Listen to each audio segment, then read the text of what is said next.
Microsoft স্বীকার করেছে গাজায় চলমান যুদ্ধের সময় ইসরায়েলি সেনাবাহিনীকে উন্নত কৃত্রিম বুদ্ধিমত্তা এবং ক্লাউড কম্পিউটিং সেবা দিয়েছে তারা। জিম্মি উদ্ধার এবং গোয়েন্দা তথ্য বিশ্লেষণে এই সহায়তা দেওয়া হয়েছে বলে জানিয়েছে প্রতিষ্ঠানটি।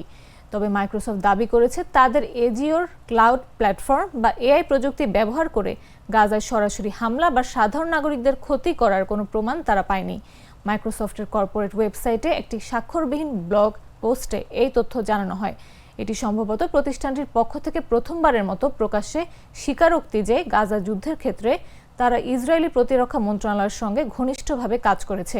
মানবাধিকার সংস্থাগুলোর আশঙ্কা, এ ধরনের এআই প্রযুক্তি ভুল সিদ্ধান্ত গ্রহণের ঝুঁকি তৈরি করে এবং এতে নিরীহ মানুষের মৃত্যু ঘটছে।